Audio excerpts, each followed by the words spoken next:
Ollie. Sorry. Prior to COVID, prior to COVID, a small group of us got together as an ambassadors group in an attempt to try and attract more people towards the club, whether it be getting more supporters or youngsters involved. Obviously, COVID killed all that off, and we had all but one meeting, I think. But would you consider perhaps trying to start up something like that again to get a few people together? Yeah. So we could sort of spread the word out more. Ollie, before Sean says, before Ryan says, 100% from me. Sean, yeah, Ryan? I've just looked at Ryan and Ryan's like nodding. So the answer is yes, 100%. I mean, it was under a previous regime, admittedly, but I think that would logically be. A weir regime as well. As a way forward. Ollie, that's a great idea. Absolutely, Ollie. Yeah. Absolutely. And Ryan, it's worth having a cup of coffee with Ryan afterwards, just to sort of chat it through and great idea. Where we can reinvigorate that. Yes, please. 100%. I mean, it was all looking like it was going to be a really good thing, but obviously COVID changed, a lot changed in the club in that time. And then 2 years further down the line. Yeah. But 100% right. I mean, it's just the way of getting. Thank you. Getting the word forward, really. And can some other people please write letters to the Leicester Mercury? I'm fed up of reeling all. It's like the Ollie Mercury now. Can we have saying our rubbish. No, yours are magnificent, Ollie. You keep it going. Just get somebody else right here. Sorry, sir. Yes, okay. Just thinking about the England women's fixtures, which we've had here for 6 or 7 years. Yep. And we talk about revenue and the prestige of having a ladies' one-day international here. Yeah. Not scheduled for 2024, I don't think. Yeah, that's right. Any reasoning, any thoughts, Sean, or any? I don't know where the finance. Yeah, no, sure. You get 50k from the ECB to stage those additional fixtures. So that's a payment that comes from the ECB to the club. We love it. We love it when England women are played here. As I understand it, the England women enjoy it. They like. Absolutely, yeah. It is a lucky ground for them. They enjoy the changing room that we've made. They enjoy the food here. But the ECB kind of spread it around. So they kind of like try and locate it different, and I think it's our turn to miss out. But I'm applying pressure to the ECB to say, well, okay, we're missing out on that for this year.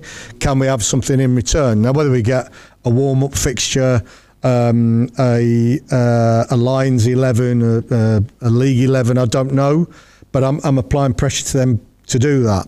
And it raises a really interesting point. There's a number of points around it. I want to see more people. We need to demonstrate to the ECB packed houses around those fixtures, and we don't. We are the lower end of the attendances that when the women play, and that's again one of our challenges. When the ECB look at us, kind of go, Leicestershire, you only had 1,500 people in the ground. Bristol had 3,000, so there's things like that. But there are sometimes reasons for that on the scheduling, the date, the time, all those sort of things. So again, my message is clear. We need more people back in Leicestershire. You guys are magnificent for the support you do. I just need 3 times the army of you. If I've got 3 times the army of you, then we can do 3 times as much. And that's the point. More and more people, and we are growing. The numbers are growing. We're getting there, and probably not as fast as I would like, as Ryan will know, but we're getting there. We just need it to happen quicker for us, really. Yeah, we love it. We want more of it.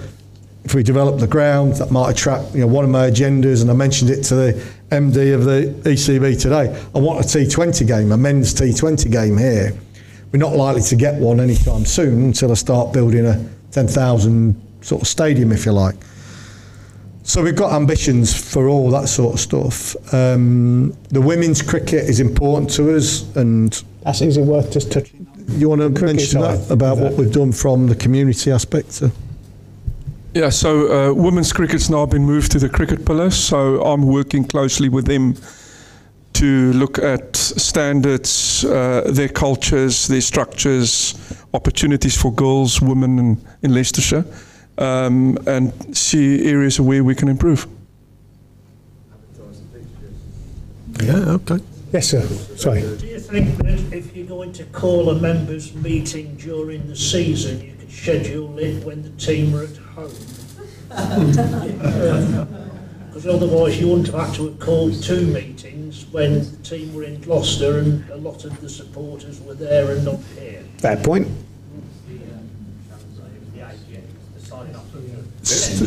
Signing off the issue. Yeah. Fair point. Yeah, sorry, Sean. Just back to what you just said about Bristol having 3 times as many people as what we have here for the ladies' games. Have you ever actually been down to Bristol for a ladies' game? No. And seeing how empty it is at 3:25 when all the kids have got to finish their school day. Yeah.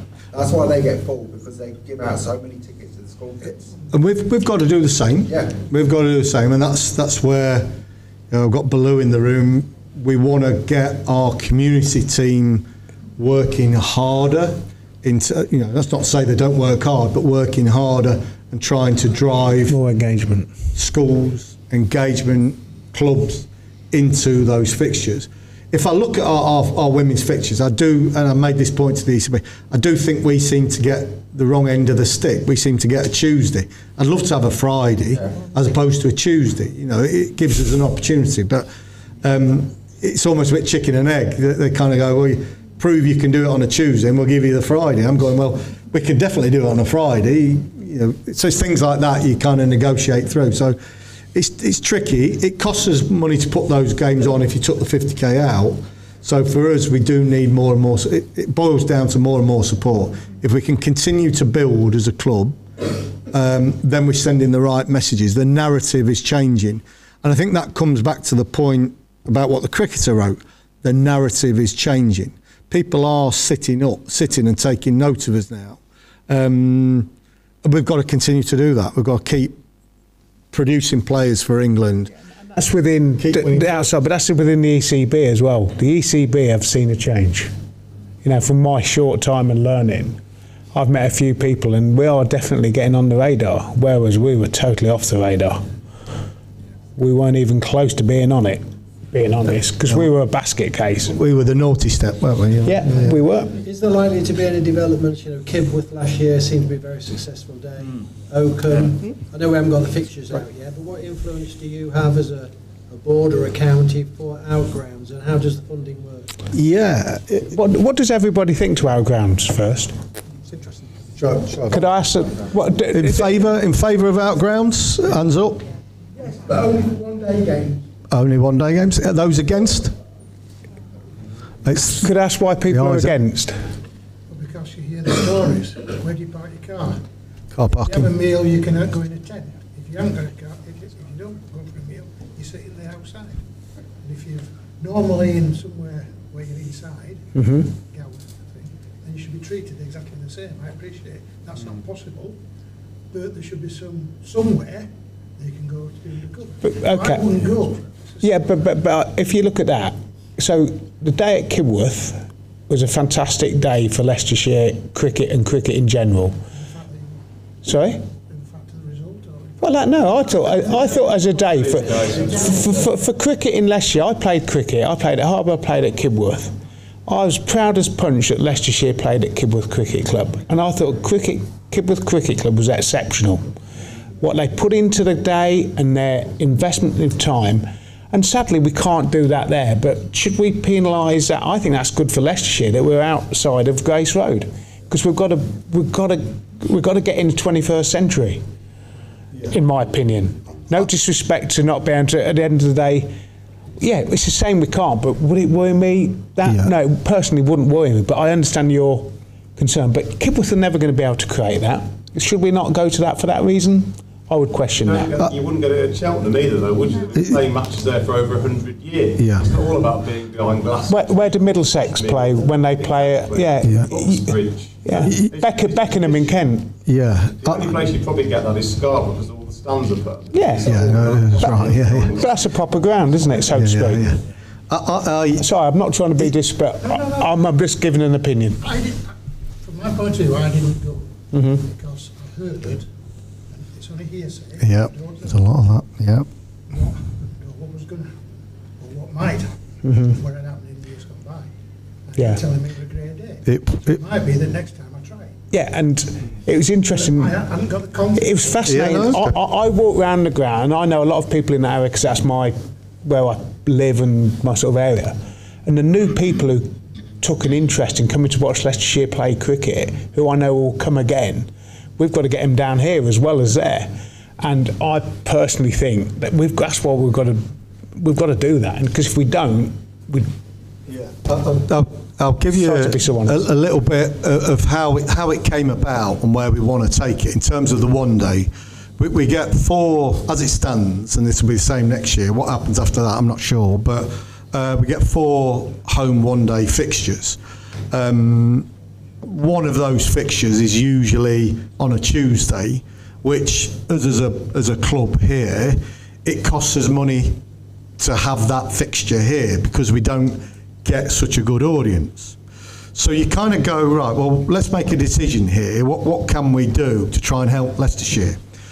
So we Claude and I met with the chairman of Kibworth and talked about it. And I didn't want to let Leicestershire just go to Kibworth. It had to be a commercial decision. And I won't say the figure, but Kibworth paid for the circus to come to town. They paid for that privilege. Now, the commercials of that meant hopefully they'd be successful on it. We were certainly successful on it. Hopefully we attract new audiences, etc., etc. I will hold our hands up. We made some errors along the way, but I think we learned from that and we would do that better next year. I would only take one of the 4 games away from the ground, because I think if you take 2, it's maybe a bit too much. So just the one for me. Now, what we're seeing is I've already had a conversation with another club who's actually said, well, we would want your away game. So if I can create competitive tension, the fee that Kibworth pays goes up compared to the other club that might pay. So if I create, and then if I can then create almost travel show around the county of those grounds, subject to the pitches being the standard that the players want. And the grounds. And the grounds and all those sorts, meeting the requirements, then that can only be a good thing for Leicestershire. I totally take your point on the facilities around them. I think we learnt a bit from that. Some things we can try and help with, other things, it's kind of the circumstances that are dealt. But again, the key point is the decision made around that was for the benefit of Leicestershire County Cricket Club. I think on this occasion it kind of worked, and I would hope we can build on that. Oakham was slightly different. Oakham, I look at Cheltenham, I look at Scarborough, very jealous. I become very green, as you gather, that's my favourite colour, in terms of what they do and achieve. There's nothing to say we can't achieve that. And I believe we can get to that level, but we've got to work hard, we've got to learn quick, we've got to do things. And our marketing team will acknowledge maybe we didn't do enough marketing in the area of Oakham. We could have done more, we could have engaged with businesses more, but they're all learnings that we will take and actually go, right, well, if we're going to do it, let's do it again.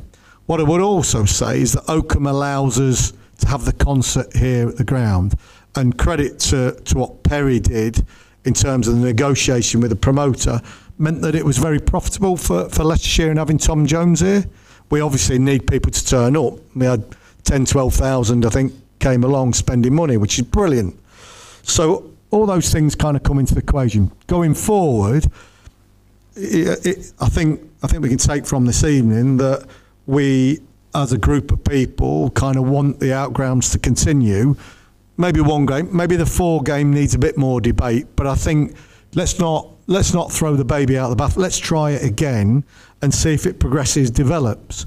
We're actually developing a bit of competitive tension around the 4-day now. There is another school not too far away from Oakham, which you can probably gather who that is, are kind of interested in hosting us. So in so doing, these kind of does help raise the profile, attract audiences, and ultimately help generate income into the club. Oakham was not as successful as I would have liked it to have been.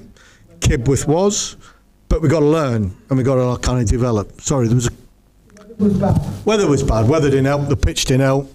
Then bringing Pennington back didn't help. That's another story. Josh Tong. Josh Tong, sorry.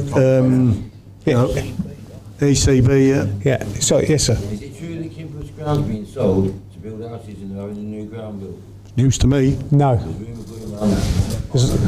That's not. I've not heard that. I've lived in the air. I've heard the rumour, but I don't think there's any substance to it at all. It might happen, but I don't. I think it's the rumour mill. You've been waiting a long time. To be honest, mine was just a little bit of feedback because you were talking earlier about membership and how important it is to build membership. I just wanted to point out I've tried to renew my membership 4 times and haven't been successful getting onto the phone. That may just be the messaging that's coming back from the phone. I don't know how long I'm supposed to wait, but we've had a few issues with it. I know Ryan is kind of on it. We're aware of it, and we're actually talking to some of the systems behind the systems now to try and improve. I know Perry's got a conversation with one organisation that would mean it helps. So there's a bit of that work to be done. Again, it's yeah, well, my concern. Yeah. We're losing. I'm always going to ring. But it's who's not going to ring back. Yeah, absolutely. I get we all want to be here supporting the club. Yeah. Before we move off Kibworth, yes. there was in the reports after the game at Kibworth, which said it was all progressive, and there was something in the cricket paper which we've got a copy up on our window. Yeah, brilliant. Yeah, brilliant. Mighty Friends of Grace Road. Brilliant. In there, but there's something in there about there's a 3-year deal for them. No, it was. It was. Rumour there. They've got 2 more years. That journalist is so impressed with Leicestershire, he actually wants to work here. Let me tell you, he sent me his CV 1,000 times. The deal hasn't been done on 3 years. It was a 1-year deal to see how it went for both parties, with a view to extending it. And we're due to chat with them in the new year about that extension. In the meantime, I want 2 other clubs to sort of say, well, we want it. So that gives me a bit of strength to my elbow. But I'm not involved in commercial, but it'd make complete sense to me. It'd be madness not to go and do it there again next year. Being honest, forget the commerciality, sure, which we've got to be.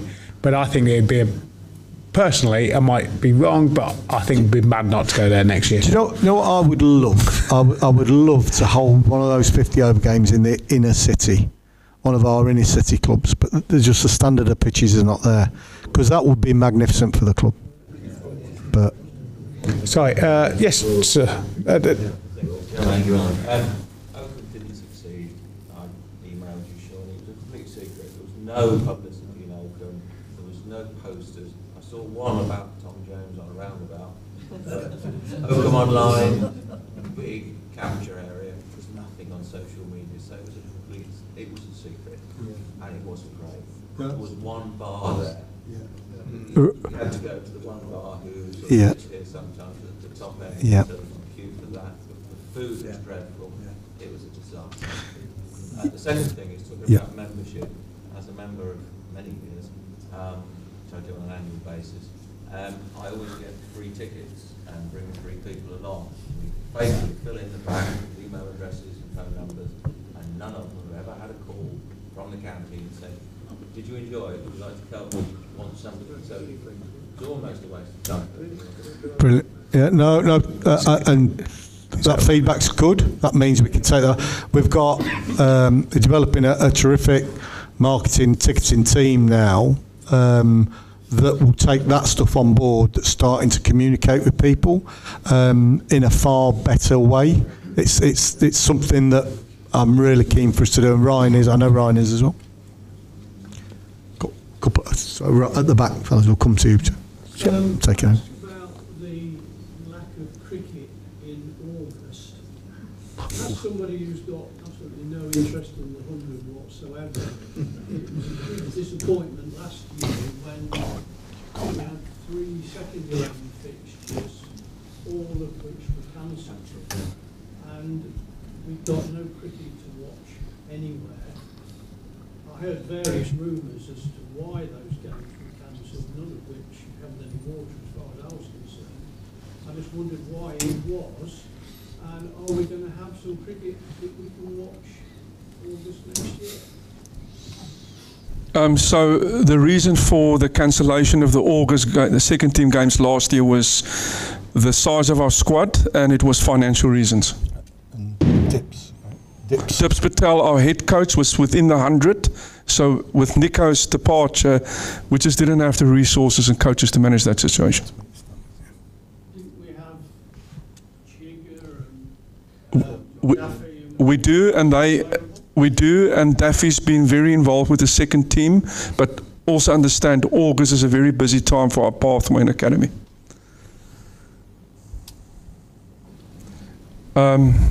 Yeah. If we had more of a budget, it wouldn't be an issue, but we haven't. Then why did we have these games organised in the first place? And if we knew there was a good chance Dips was going to be involved in the 100 because it was the previous year, and we've got an academy who could surely have, one of the lads could have played in those games. Yeah. It would have been good experience. So when we set out the fixtures before the start of the season, we always try and maximise most cricket, and try and see how much cricket we can play. But because of the situation where we had to cancel. So what's the prospect as far as next year is concerned? Depending on our financial situation and maximising wherever we can. But August is the month when the kids are off school. Yep. I couldn't agree with you more, but actually we're powerless because of the 100. We've got to be honest. We aren't going to be able to influence the tanker that's going that direction. It's madness. Can I just... how many other counties play second team? I mean, those friendlies that were organised in August was with a couple of other counties. Not all the counties play second team cricket in August. It's a massive challenge. Because it is the time when the school kids are away and you want your academy to play in the second team. I do get that. But the 100 takes a massive part away from the season. I think also there were a number of professionals obviously not getting a game for 3 weeks. I spoke to at least 2 of them and said, other than club cricket on a Saturday, in the Leicestershire Premier, I've got no cricket. I support what the gentleman said. I would have thought we've got enough level 3 and level 4 coaches, even if you second people in, to run an academy or a second 11 or very good club cricketers in this county who are up and coming, who would have given their right arm to have an opportunity in one of those friendly games, I'm sure. I know budgets are tricky, but if it was John Smith's second 11 or fifth 11, can't get a team out, I can understand it. But for a county club not to be able to field a decent looking team for 3 weeks, I just, with the gentleman, I just don't think it's acceptable, irrespective of... You're referring to second team cricket? I'm referring to those games, Claude. Yeah, the second team level, yeah. Cricket for 3 weeks. Yeah. And I'm a level 3 coach myself, not actively involved now, but I know a lot of level 3 coaches, level 4 coaches in this county and Rutland, who would again given their right arm, I'm sure, to be involved in one of those games to assist. It's very good feedback. Yeah. Thanks. That's good. For as long as the 100 survives, do the club continue to get 1.3 million a year? Or did I read somewhere it was only for the first 3 or 4 years? Yeah, we get 1.3 million as part of our budget till 2025. After 2025 to 2028, the TV deal has been done, but the figure has not been confirmed by the ECB yet. My fears are that it will be reduced.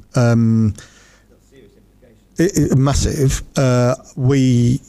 There's a lot of water to go under the bridge between now and then, and the ECB are having conversations with clubs around the 100. And as you can imagine, they're very varied. Where it goes, who knows? There'll be a lot of media speculation. It's an interesting one. I've never been a fan of the 100, but there's a different. You can look at it through a different lens. So, as I said earlier, there ain't no more money coming into Cricket PLC in the UK. So, Cricket PLC is faced with huge challenges around global cricket. so the franchise cricket. And I think my thought process is that the States is going to be a huge challenge at some point, especially with it now being in the Olympics, with Indian money going into that territory, and that territory playing at the same time as the UK. So all you can see happening there is a lot of the players migrating to where the money is and our product being devalued. So Cricket PLC in the UK needs money into it. So where is the vehicle to get that money? Is it the 100? Because you'll have all seen the speculation around selling the 100. Well, if the ECB own the 100, it's not the clubs, it's the ECB. So if the ECB sold the 100 and the TV right that goes with it, like reports have said 300, 400 million, you hope that that money then filters through to the clubs. So in a perverse way, selling of the 100 could mean income coming into Leicestershire. So whilst I don't like it, and I think personally, I think the ECB cocked up and put cricket completely out of kilter, but it is what it is. The TV contract is there now. It's probably the only show in town that actually means the ECB can get money. Who would buy it? Whether the IPL owners would buy it, I don't know. Whether it's so much in the air, up in the air, that you actually don't know where it's. I mean, John's been involved as well in a number of meetings. Who knows what might happen? There's a lot of debate to be had, a lot of decisions to make. So if you kind of go get rid of the 100, great, then TV falls off. That can't be done before 2028. Unless you break the contract. I think after 2025 you may see some sort of change, because I think what's happening now is Gould & Thompson are coming to the clubs and saying, right, we've got the 100, we've got the TV contract to 2028, what do you want to do? How do you want to play this? We could all as a group say get rid of the 100, but you'll see people like Hampshire, Warwickshire, Nottinghamshire. No, we don't want rid of the 100. I know Surrey want to call themselves Surrey Invincibles as opposed to Oval Invincibles, and their members want to call. So there's a real debate and rift to develop. But let me pose a question. If we could have 100 team that meant playing in August, would you accept that?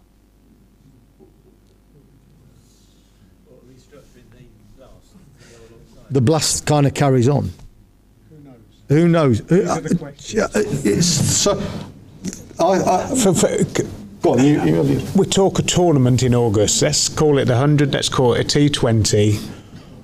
And going back to Shep, what you said about the cricket in August, it's madness. You know, it's a peak time to watch cricket, but what's gone's gone. There's nothing Leicestershire can do about that. We've got to look at the second, you know, those sort of things. But we're powerless. But I was at a meeting, a couple of weeks ago, and as Sean said, there's an awful lot of talk at the minute, and you'll read bits in the press, and you suddenly hear somebody gets a story. Oh, this is happening.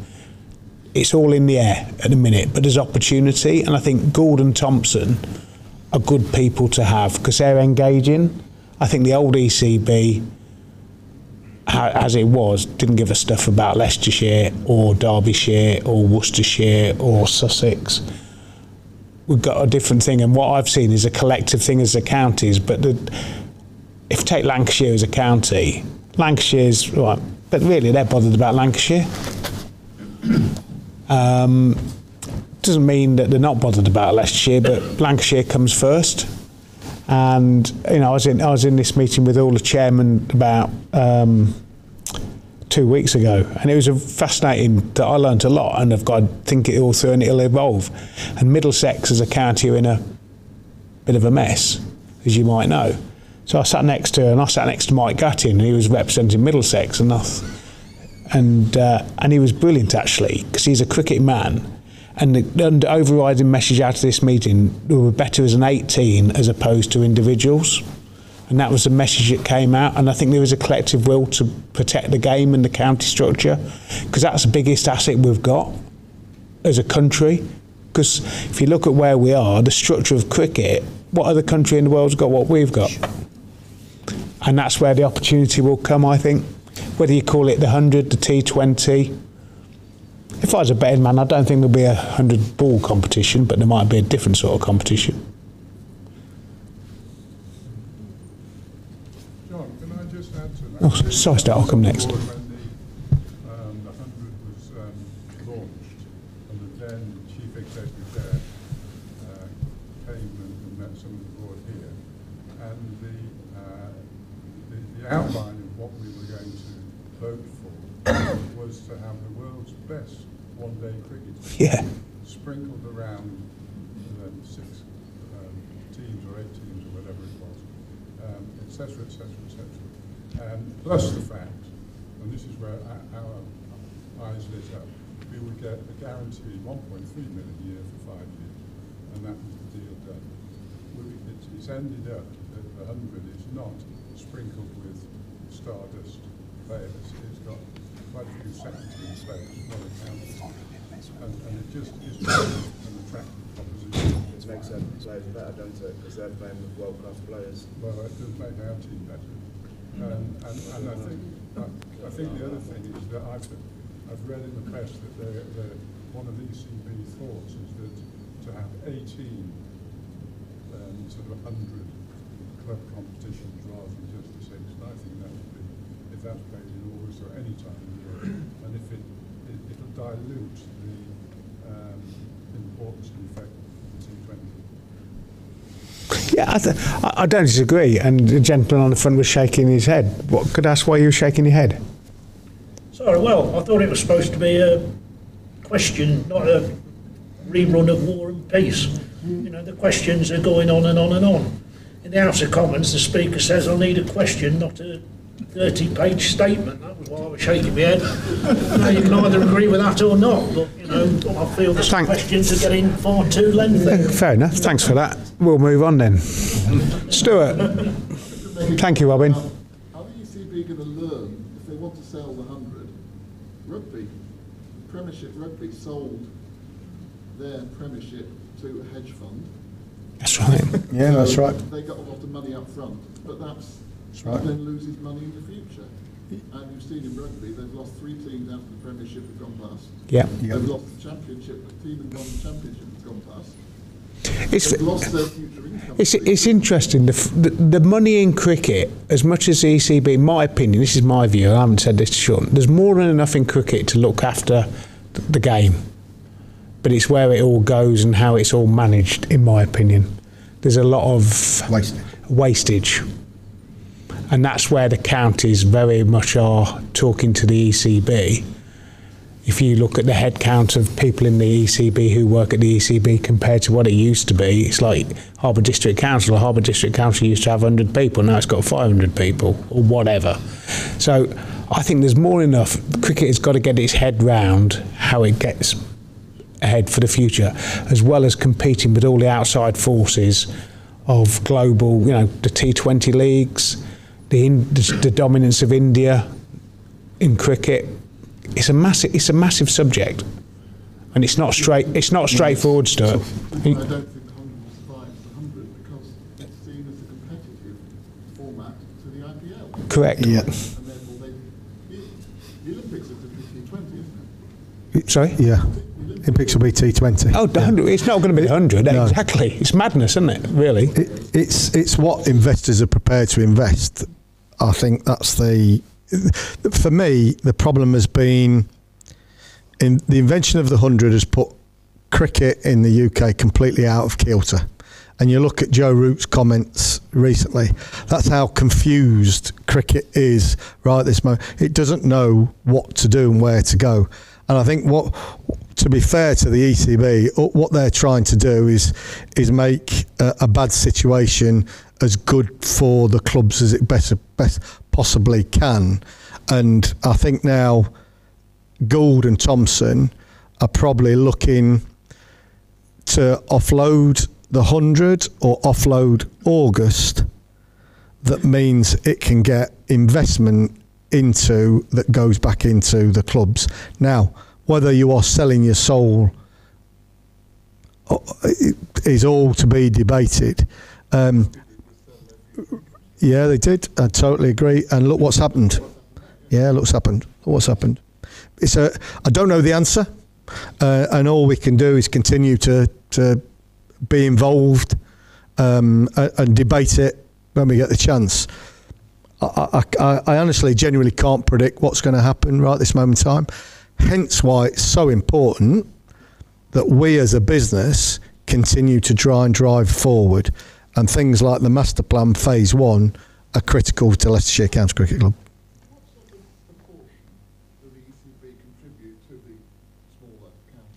I tell you, our dependency on the ECB was something like 78, nearly 80%, which is far too high. We're currently down to 65%.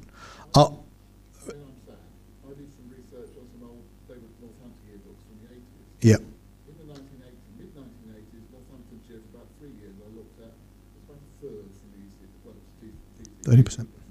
Yeah. So it's gone, how have we managed to jump up so we've now got so much greater? Player salaries and DOC salaries. It's real good. I can't answer that. That's really true. And the problem is we've not kept pace with income, with revenue we're bringing as well. So from a Leicestershire perspective, we've not been good enough. Last 10 years. And that's where Surrey, the dependency on the ECB income, I think is something like 6-7%. It's great. Well, that's where we've got to try and get to. But that's bloody hard. Go on, Ryan, you pointed. Sorry. Right, go on. So, shall we hang on? It's On the end, yes. Young man. I want to ask a quick question about advertising. Yeah. When I was at Trent Bridge, a lot of the people I was with might have been their first game of cricket they'd ever watched before, and I know one especially has taken a keen interest since. So has there been any? They're all keen football fans though. They're all go to every Leicester game. Is there any thought about trying to advertise more at the football ground? Yeah. Memberships, games. Yeah.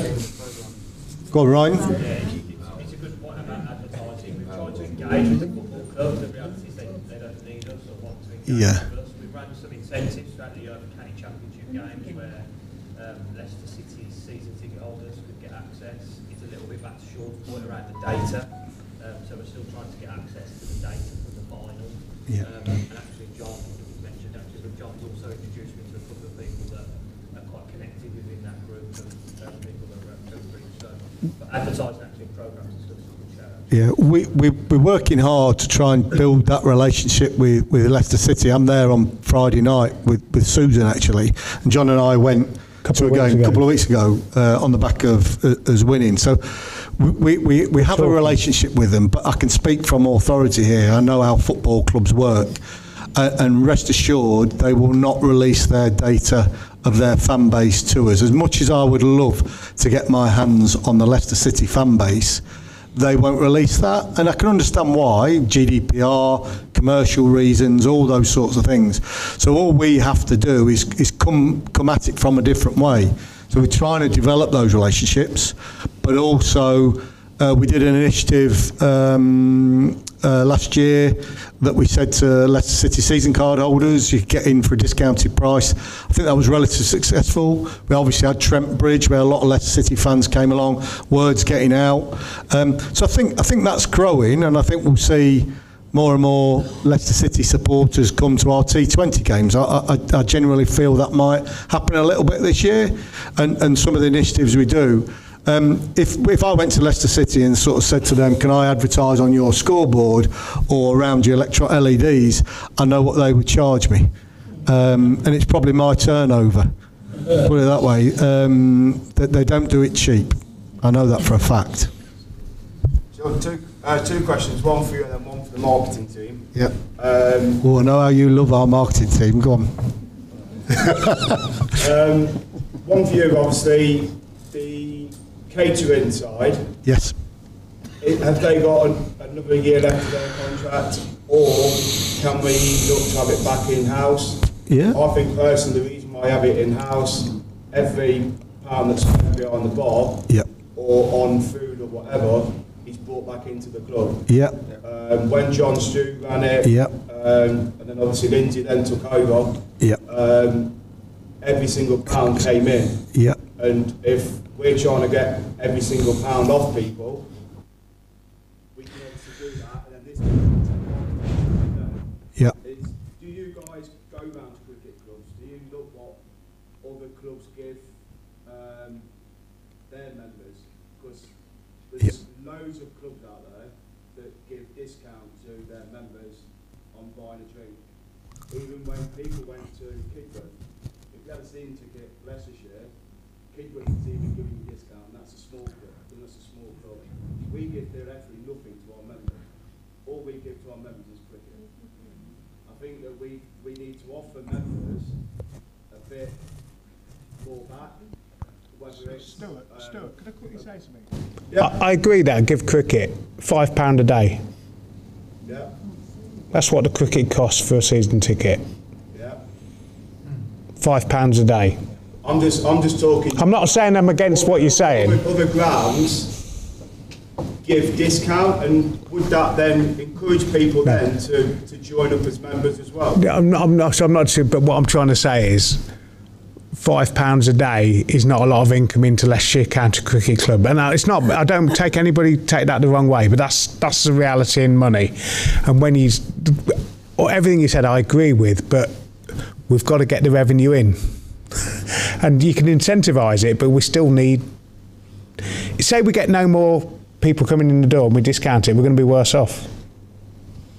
Not if you have the catering back in house. I think Sean's good to answer that now. It's just the meat. Yeah. Contracted out the meat for the season.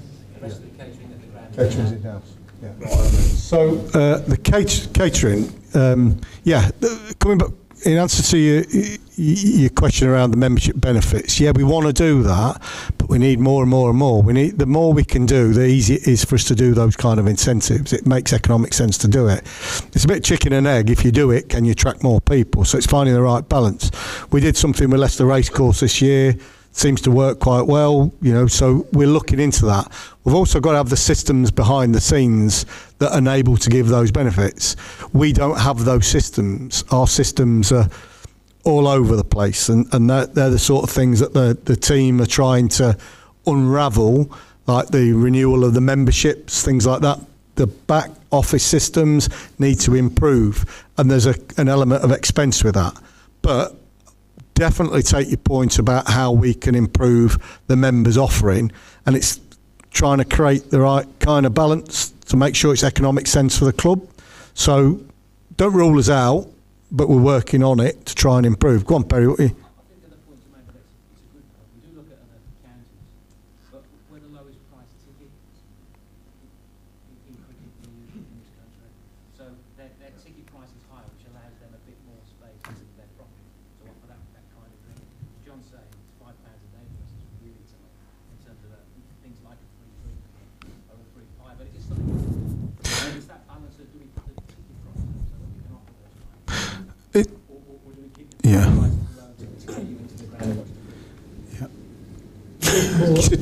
It's a tricky one. Catering, we'll come to Kyle, answer your question on catering. It's probably my biggest headache at the club, apart from staff, but that's probably my biggest headache. The costs this year around catering have just gone through the roof. Food costs, energy costs. We've introduced some HR systems behind, which mean people are taking off credit to John Stew. I would say John Stew didn't do just one job here, he did 5 jobs, and that was John Stew, and that's why it was so good. And the poor fella ran himself down by doing all these different jobs. If I could get another John Stew in, happy days, but I'd be probably breaking all the HR rules that exist. But times change, things move on. So the catering side of things has become a real problem for us. It's cost us money this year for one reason and another. We are incredibly cheap. I was at Kibworth and met somebody who came up to me and says, I love going into the Charles Palmer and having a bite to eat, but it's incredibly cheap. At 25 quid, it's a bargain. It should be double that at least. Don't worry, I'm not going to put it up double price. But, there's all those factors that kind of come in to the equation of the decision we make. I'll tell you where I sit. I am 100% in-house. I would love to keep it in-house.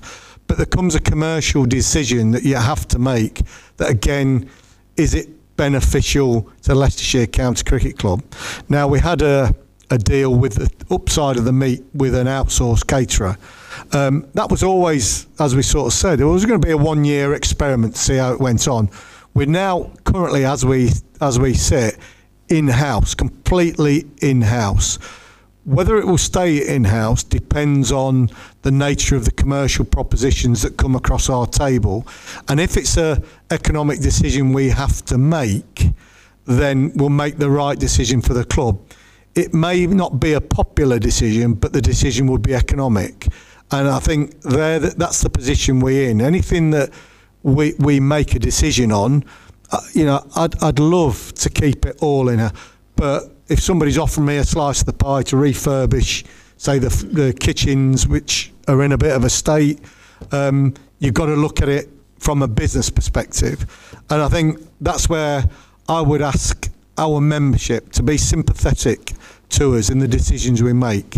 And this is the thing for me, is I am not this ogre. I'm not this bloke who's here to make our lives hell. I'm here to try and win trophies. I'm here to try and make sure Leicestershire progresses, survives, keeps going. Keeps saying survives, yeah. So the decisions that we make, and you may not like some of those decisions, will always be in the interests of Leicestershire County Cricket Club. That's why I'm a Leicester lad. My dad's ashes are out there. That's why I'm here to do this job, to make sure that Leicestershire is protected and we can continue to move forward.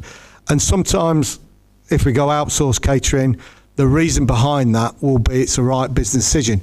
But the decision will be to protect us and make sure we're not selling our soul, we're not giving it all away, like the 40-year deal on the solar panels. Those deals have happened. I've got to unravel those and got to make sure it's right for us. We will not sell the land. We'll make sure that any land deal is right for Leicestershire. And it's not just me making the decisions. I've got people like John sense checking me, staff underneath. They're challenging the decisions we make. The board. It is always challenged. It's not me going, right, we'll do that. It's a collective to make it right for the club. Sometimes, as I say, might not be the right decision, but it's got to be the right decision for Leicestershire. So, John, were you going to say? Sorry, excuse me. Sorry, John. Sean, on the question of hospitality, yes. Could I say that outsiders, that is people from other counties, always feel that what they get here in the Charles Palmer Suite for lunch is the best on the circuit?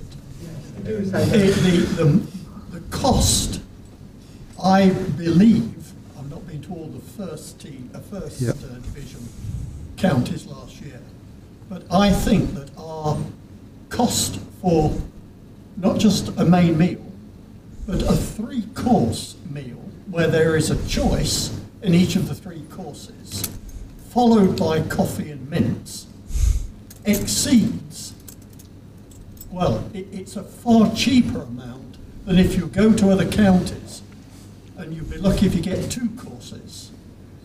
I think I'm right in saying that down at Lord's, for lunch, it's something like 50 or 60 pounds. I think it's more than that now, yeah. Maybe, but compared to ours, in comparison, I think it's an encouragement and something I think the club can be proud of, that they do provide a very good hospitality service to visitors. Yeah. board members and committee? 100%. Absolutely right, John. Absolutely right. And we are proud of that. We are proud of that. But there's cost implications. I'm sure. I was then coming on to, Okay. are there any other plans for giving more hospitality in the sense of, are the Friends of Grace Road still doing the Friday lunches during the close season? Because I believe that they are a godsend. They're brilliant. A good way of introducing people to the club. It's a good thing. I mean, we're nearly in November. Is there one in November? I assume December. You've already mentioned the December lunch. But then we used to have them certainly in February. Might give January a miss. February and March we would have Friends of Grace Road lunches. They were usually well attended. I'll come to you, Steve. Yeah. And I just wondered in catering generally whether there are plans to make catering more attractive and out. Could I just say one thing? So when it comes to the catering and everything else, like I'm on a big learning curve, and I observed a lot this summer, and there's a lot of tradition in the club. This is what we've always done. This is how we always do it. And I really respect the traditions of the club, but we've got to change. What we charge. You know, there's two guys I know who I play cricket with at Market Harbour, and who came here on the last day, and they thought it was fantastic value. But my role as chair is to help Sean try and talk to people and come up and say, look, this is what we've got to do. We've got to change, and I don't mean just randomly change stuff. But if we're charging £25 for a meal, we're going to have to pay more money, because we've got to pay more money, because if we don't, we won't have a cricket club. It's a fact. We can't afford it. So all of those things, John, as you say, and how we do it, we want to invite people to the club to try and broaden our support, our business people coming into the club. We've got one hell of a lot to do. But the most exciting thing is we can do what we need to do, but there's going to be some questions how we're going to do it. If we do it without making change, and if people say, well, that's not how we always used to do it, the reality of life is we've got to change. But I respect the traditions of the club 100%. But we've got little things to do, and things will come out. Give us a chance. We're doing it for the right reasons, because that's one of my role on some things we've got to do looking forward. Steve, you wanted to mention about Friends of Grace? The lunches, the Friends of Grace Road, although they're in Friends of Grace Road in name, the money, it's effectively a club lunch, and the Friends get involved. Sometimes we arrange the speakers, but we do a raffle, and that's where our input goes. Over the years, since COVID, the numbers have dropped off, and it's almost not worth doing. I think we had in the 3 we had last winter, we did. I think there was something like 40 on one and about 29 or something on another, and then the one pre-season, which is where we have the players and coaches and what they've done over the winter and what they're looking forward to in the season. There was about 60 or 70 people there.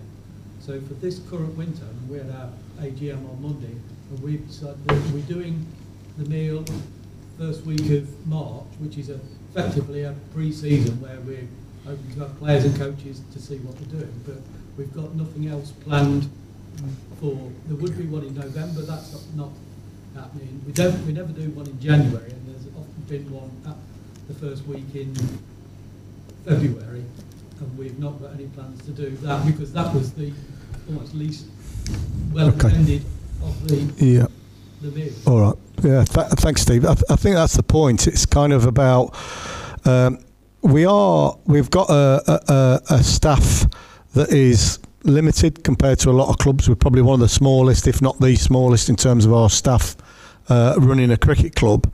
And there are increased demands on those staff with things like the county partnership agreement and all that sort of stuff. But it's then a case of choosing things that are not, you're not a busy fool.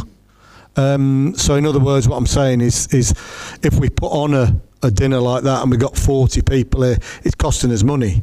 So you've almost got to go, right, well, we've got to cut off the stuff that yeah, we'd love to have as tradition, but sadly they're just not that well supported as they were in years gone by. So you almost have to reinvent yourself on other things. And I think it will be interesting when we do this Christmas event with the champions incorporating the Play Awards to see how well that's supported. So we're willing to try and reinvent stuff and create a different way, but we've got to sort of see how it's supported and how we can then kick on from there. And it's about being selective then as what we can do. I've just come back to one of the dilemmas. I've had a little note from somebody. Thank you for this. Remember, you're being recorded, because I am controversial, and I'm never ever scared of being controversial, as probably one or two people have noticed. But this is a real life problem that we face with. So we feed the media. Here, the media come into the Charles Palmer and have a great meal.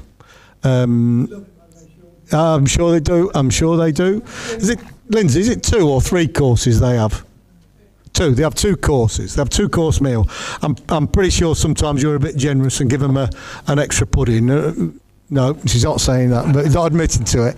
But in comparison to other clubs, they don't get that treatment. They don't. So a couple of years ago, I tried pulling back to try and save a bit of costs.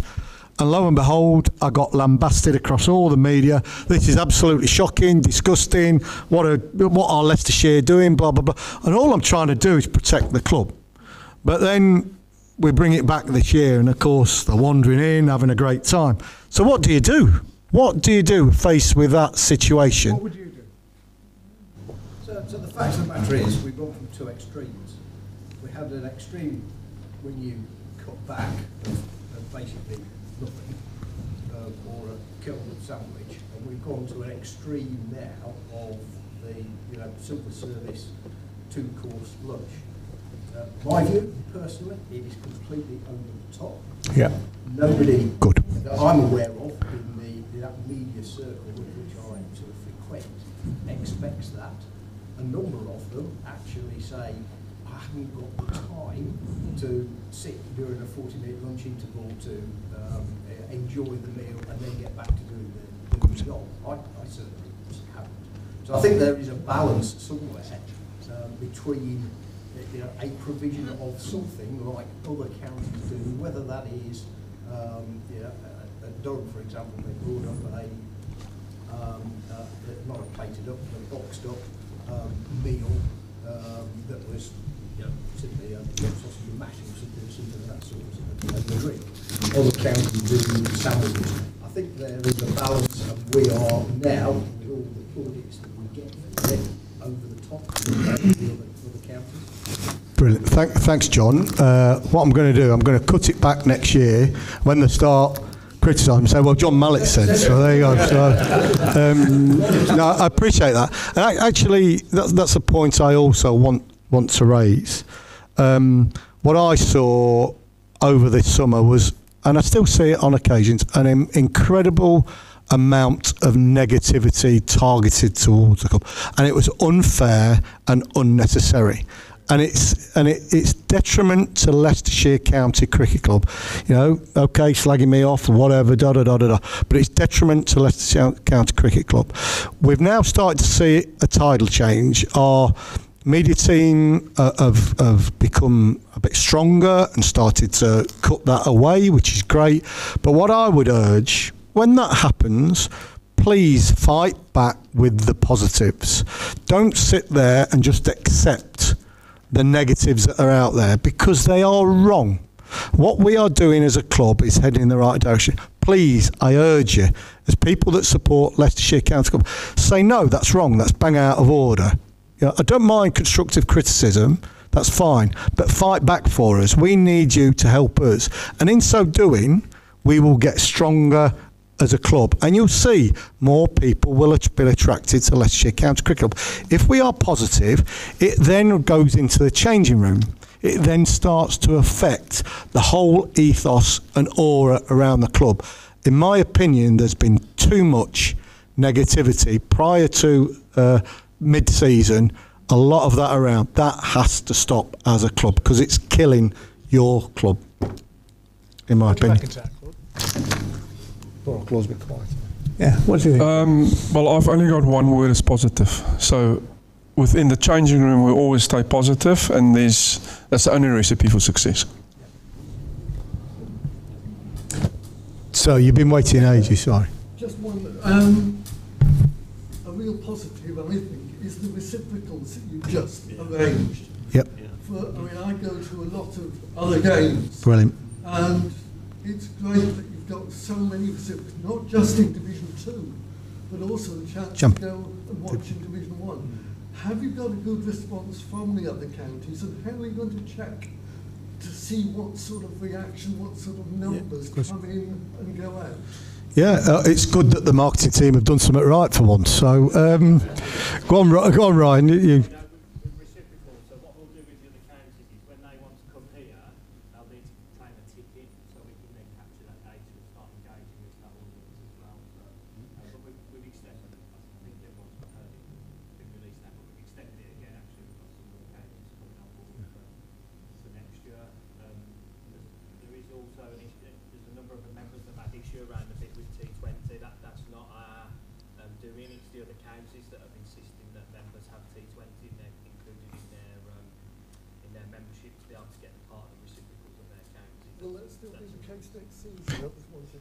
Yeah, no, absolutely. It depends on the depends on the county. Depends on the county. Yeah, here we don't actually ask. We don't ask if it's T20 included. It's just club membership for members of the county to be able to come here. It just depends on the county. To me, that's a real positive that Yeah. you can push forward, because It's a great benefit. It's a great benefit. I hope Mr. Walker's listening, that we do provide benefits to members. Can I just say, on that, I did hear, I think it was either last season or the season before, there were some Northampton supporters which were planning on just getting membership with us. Yep. Yeah, and then go and Watch their home team. Because we were cheaper than them. Is that some point? I don't mind nicking a Northampton member or two. Let's get 500 of them, and that'll make a big difference. yeah. Ollie. One complaint I did hear quite often. Next question, please. Go on. Which I did sympathise with a little bit, was there seemed to be a lot of uncertainty about what time the gates open. Yeah, it's a good question. Where's Dan? Apparently we're advertised for 9:30, but 11 o'clock start. Dan's got his head down over there, writing away. I hope you listen to that. He's writing it all down. There was a lot of people getting angry, saying, Yeah. it says 9:30 on the ticket, it's 10 o'clock, I've come early this morning. Yeah, I noticed that. I think that had actually gone back 2 or 3 years from when the gates always used to Yeah. Well, I got the stadium manager pointing at the commercial line. So go on. Can I just say, I've heard that as well, Ollie, and I think there's a relatively new team of people who've learned a lot of lessons after last season, and I think those, from Dan's writing down, I know those conversations have been had, and I think a lot of lessons will have been learnt about for next year, and this has been discussed. I've heard this being discussed, even though I'm not operating. On a couple of occasions it was away supporters. Which I know. Yeah, no, absolutely. But still doesn't write a good message, does it? No, I agree, but I think a lot of lessons have been learned. Would that be fair to say, guys? Yeah, but to be absolutely clear, it's stadium operations. Yeah.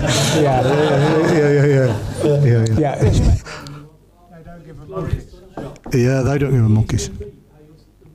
Nope. No. They have changed that rule now, and the umpires have discretion to turn them off. Yep. They can turn them off.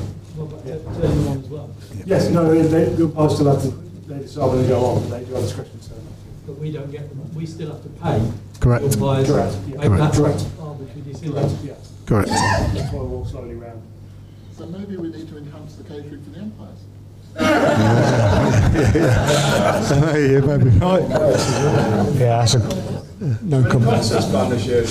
Yeah, we're in talks with one of the promoters that we're associated with. So fingers crossed, we're trying to get something over the line. We're at the beholdens of the Act, of course, but that's something that was really successful this year. So we're definitely very keen on repeating it next year. Any chance of doing that direct with the club and not through Ticketmaster? It's a difficult one for us to do through the club because we don't have the resource, so we would need to go through Ticketmaster on something like that. Yeah. I'll come and watch that. Yeah. Yes. I think tonight what you kind of said is we really have to go through a lot of change to survive. Can I ask you, because that word survive keeps coming up, Yep. I think you need to give a little bit more of a rationale Okay. as to where we actually are. No Great question. problem. Perfect. I think you've all talked in very Yeah. general terms. You need to understand how severe this So, what's the perception of what's Leicestershire's financial position in the room? Do we make money, do we lose money, or do we? Right. When I first looked at the club, got involved 4 years ago, we were losing money. We're still losing money now. We're going to lose money in 2023. Why are we losing money? Simple ways. We've not got enough income coming in. We haven't got a lot of fat in the club. And of course, we can do things better and make savings here and there, and we've got to be better. But the reality is we haven't got enough income. And until we get more income, the club will continue to lose money. But our biggest asset is our ground. And our debt as a club, this is my opinion, but I don't think I'm far from Mark, is yes, we have a debt, but our debt compared to our assets, we've got something to go at, but we've got to make all the numbers work. And you know, if we say with our debt, with the county, you know, we're paying 100 odd grand a year interest on our debt. It's a lot of money. We haven't got 100 grand to pay on interest, so we've got to plug that gap. And one thing I am is, and Robin will know from when I got involved in the board, and Sean knows, the devil's in the detail. And I think we've reported numbers, we've looked at numbers, but we've never attacked the numbers, not properly. But I think it's more than capable of turning it around, but we just need time. Or I do in terms of my contribution to the club, working with Sean, the guys, Claude. I mean, Claude and I talk. We talk budgets, what we can do, and Claude is well aware we have no money, and our accounts aren't going to be great for 2023. But to turn it around can be done, but the next year is a big year. This the phase one, if we can get that across the line, that is a game changer, and we've got to look at every opportunity. You know, we could do with a benefactor, somebody who has an interest, who's got a few bob, who wants to invest in Leicestershire County Cricket Club.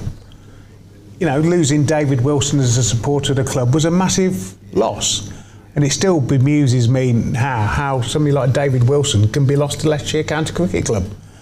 Frightening, in my opinion, but it is what it is. But all we can do is look forward. So, and when I do say it do me, because there'll be a point where we run out of cash, but we need to have a bank who is supportive, and we've got a bank on board who are getting what Sean is trying to do. I've met the bank. It's one thing reporting numbers to a bank, but one thing is showing how you're going to progress. You can say, well, yeah, we just want some more money, or we go to the ECB cap in hand, oh, can you give us more money? That won't survive for Leicestershire. We've got to flip it. We've got to show through ambition, good decisions, increased support, increased revenue. That's what we're going to do, and we can do it. Leicester's a big sporting city. We know that, and I think the support is there. Sean at the minute doesn't think it is, because I think we've disengaged with the support and business. We've got to get it back, and we need everybody's help and pull together, and little wins here and there. That's what it's all about. So it is tough. There's no secret. You know, Sean's, you know, it'd be nice to say to Claude there's more on the player, but at the minute we can't. It doesn't mean we can't get there on the budget. But Claude's bought into it, Claude, haven't you? You understand where we're at, and we think we can turn it around, but just give us a bit of time. We need 2 years. 2 years. Next year is a big thing if we can get one thing. I think 2 years' time. I think we need 2 years to get it where we can see some real. I don't know. What do you think, Sean? Yeah, I'd agree. I think 2 years. 2 years is probably the time that it's going to change. Hopefully sooner. This year, you see when the accounts come out, they don't make for pretty reading. But there's no major cause for alarm. We're not going bust tomorrow or anything like that. We've got to fight hard against it, and we can take some decisions that will always protect Leicestershire. But nobody wants to take those decisions. We're kind of ploughing our furrow at the moment on the strategy that we've all agreed, and hopefully that will work. And this kind of demonstrates how fine it can be. So had that Legend series that we planned to have here at the ground happened, that would have been the difference between a loss and profit for the club. Sadly, it didn't happen, not of our doing, and that's the frustrating thing. That what we call special projects are what we want. So a special project would be a concert here, special project of securing, and credit to Perry. Perry worked his socks off to make sure that event, and let me tell you, they all turned up with about £1 million worth of equipment, so it was all going to happen, everything was going to happen, and then last minute it got pulled, and it's nothing that we can do about it, and that effectively is that £250,000 that's been lost to our bottom line, which was tragedy really, but that's how it works sometimes. And what we've got to try and do is, we can't rely on cricket alone, sadly. We've got to look at those other avenues, and if we can do that, and that's not easy. So you mentioned about a concert. We're at the beholdens of somebody wanting to come and play here at the ground. And I give you again the sort of thing that why Tom Jones was very good. Elton John played here, and there were a lot of issues around Elton John. You know, I heard a lot about the bars and things like that, and it wasn't right. And what happens? That gets fed back to the promoter. The promoter loses confidence in a venue. So then having to work to re-establish that credibility. That's what the guys have done this year. So the promoter went away happy. We went away happy. I think the act went away alive in the first instance, but happy. So we've now got to try and build that and make Leicestershire as the outdoor premier venue. Now, if you'll have seen, I think Party in the Park, BBC Radio in the Park was successful, brilliant, great for Leicester. But now they're wanting to do another concert in the park. That will fight against us. Which is competition. That's how it is. We've just got to fight back and do what we can do. If we don't have a concert, we don't have a special project, it's going to be really, really tough for us, unless I get 10,000 members coming in. And that's the reality of it. So if we get 1,000 more members, 150 grand. 150 grand is a game changer for Leicestershire. Huge. Would you mind just telling us how much we made from winning the Metro Bank Cup? Not as much as I would have liked, because it all went on player bonuses. But yeah, we didn't. It's not a big earner for Leicestershire. Did it make a dent in? Not really. It was great that we won it and got a little bit. Better to have some than nothing. But for us, it's about proving we can win something, putting Leicestershire back on the map. The feel-good factor. Ballpark figure added to the bottom line, probably about 30 grand, that's all.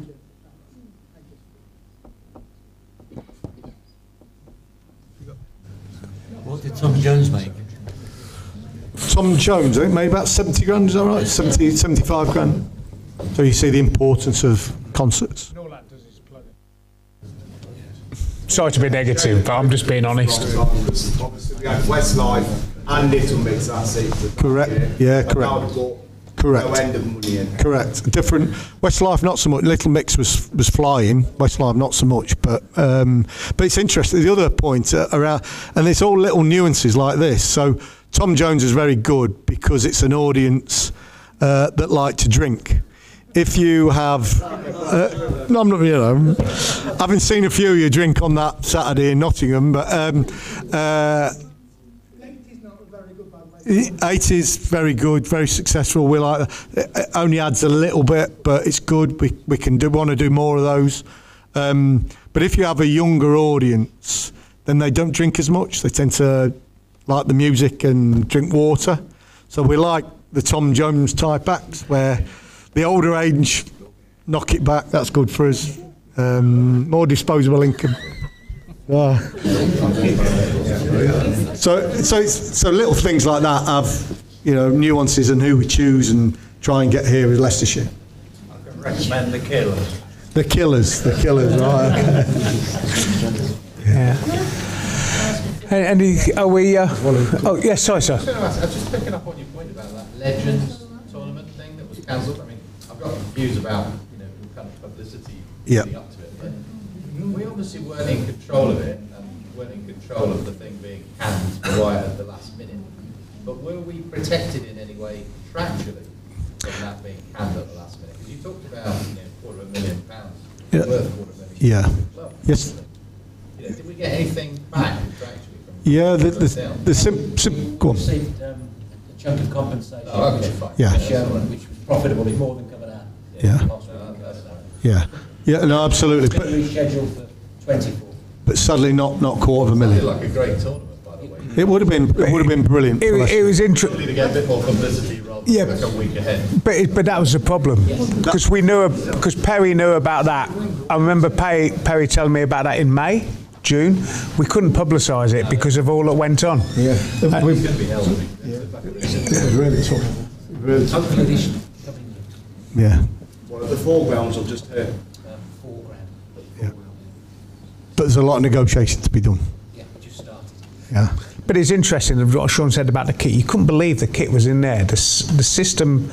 I mean, when I Still some of it is. Is it still here? Well, we've probably got. Get it on eBay quick. to be honest, yeah, Ashley, yeah, that's a really good point. I never thought of that. Yeah. Any guys? I've got one final question. Sorry, we were just half an hour late, so you may have covered a little bit. I've sat here for 2 hours and I haven't heard us mention or anybody mention in the room about the Asian community reaching out and what we're doing. That's a massively untapped population around here. Loads of them play cricket. You do see some, funnily enough, down at the football, loads and loads and loads from you know, that background down there. What are we doing as a club? Yeah, you want me to? No, you go. Yeah, so we're doing lots. We're doing lots. And I want to do more. And it's a shame Baloo's not here. So that part of the business has now got its own trustees. And that trustees is very diverse in its makeup. They are tasked with getting Leicestershire out into those diverse communities and trying to encourage diverse communities into Leicestershire. Our location doesn't help. You know, the 10 years, hopefully a bit of success might attract new audiences, all those sorts of things.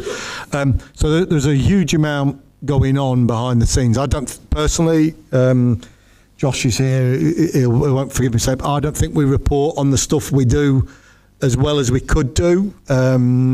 We should be shouting about some of the good stuff we do because that kind of helps. But I'm really hopeful on what Baloo and the team that's underneath him in the community department can actually do. I think our community department worked extremely hard, but we're kind of delivering cricket, like turning up, and I think we need to be more than that. We really need to understand and drive communities, and I think that's where we're headed. It's not a silver bullet. There's no silver bullet to it. It's about building those relationships ongoing all the time, having dialogue with those individuals. So yeah, you know, for me, a fan is a fan is a fan. Get them involved in Leicestershire, wherever they're from. The club's not trying, is it? No, it's a real difficult. It's not an easy answer. I personally can't understand why, but we've got to do a lot more. Yeah. I'm going to say something controversially. But Oh, I like it. Go on. unless you've got an Indian overseas player, they're not really going to come to the ground. We nearly had we nearly had one, didn't we, Rahane? Go on, you talk about them. Well, we had a conversation with the Jinkarani last year, and that didn't work out. But it's very much a possibility going forward. I would say. Excuse me, but when we had Cumblay and Saywag and everything, did that make? Did that? It's not necessarily the answer. So I think it sounds a simple thing, but I don't think it's as straightforward as that. Because I don't think it made. I didn't see it make a difference to the ground. But we've got to work. Yeah, it's not just one silver bullet. It's many. It's a machine gun of silver bullets that we've got to do.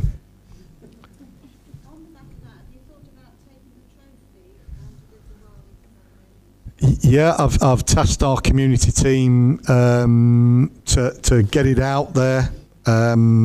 Do whatever you can to get it into communities. So I totally agree. Yeah. I think they had a Navratri, which is a Hindu festival, a couple of days. I think they took it there. So they are keen to sort of do that. Monday. Yeah. So yeah, no, absolutely right. The more that can get out, the better, because we've got it for 11 months. Yeah, 100%. Yeah, 100%. Yeah, we're working on that one.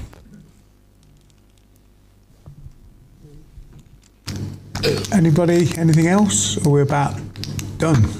If we're there, guys, can we just say thank you very much for giving up your time? Yeah. No, thank you. Likewise. No, thank you.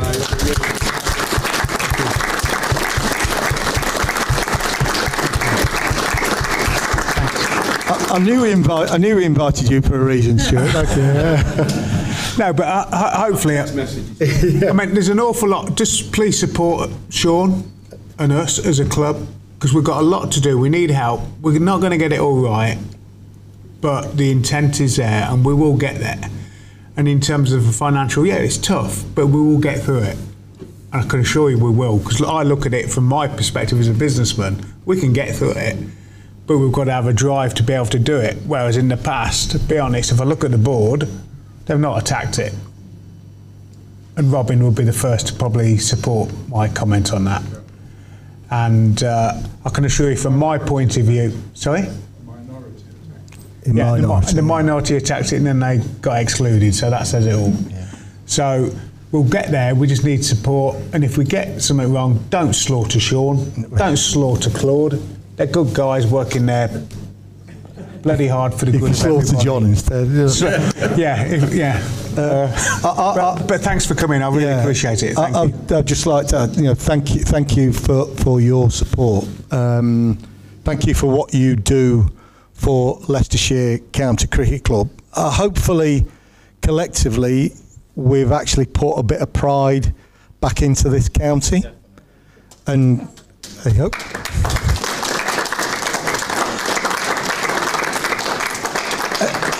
And one thing you can do is walk out of here with your head held high, whereas in the past it's been tough.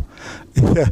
Well, my speech today, the lads will laugh, my speech was I was going to bring in the silverware and just drop the mic and then walk out. But no, in all seriousness, I'll come to you. In all seriousness, it's you are the army that can help get our army bigger. We'll do everything we can, but please be out there, spread the word. Positivity, it's great. Get a member. Is there any new people who are not members in the audience tonight? There you go, that tells you. So please get out there and get those members in. I'd just like to thank you for your transparency. Oh, thank you. This is incredibly new to us. No. Okay. I have said to you before, we've got jaded over the years. Yeah. Because we've had some great members on the board. Yep. At the same time, to have a drive to attack. Your example of the solar panels is just mind-blowing. It's incredible. So I would just thank you for the transparency. I would also hope that moving forward, when the big decisions come, that you consult the great people here. There is a consultation Yeah, totally. Development, everything like that. Take us through it, we share, there's a vote, you know. Mine's white, no sugar. It's still a members club, and I know you've not lost sight of that, but No. thank you so much for your transparency. It's gone an awful long way.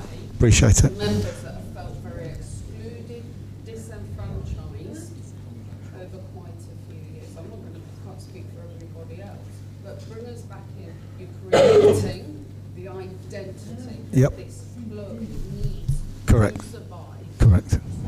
No, thank you. Just a couple of things. No, absolutely right. Yeah. A couple of things. We're looking to have a day or a week where members and fan supporters can actually come down and help tidy up the ground, Grace Road, and be part of it. Maybe do a bit of painting. I've got plenty of green paint. You can, and all that sort of, and we're actually. Colour green. Yeah. We're gonna have an open day as well, Easter time. That we just want everybody to come down, see the changing rooms, behind the scenes, indoor school, all that sort of stuff, to actually get involved. So we're trying to do things going forward that really do engage. And I'd say please buy the fireworks earlier, reminding me, please buy a ticket for the firework night that's coming up. So thank you for your support, and thanks for being here tonight. Appreciate it. Well done, mate. Well done.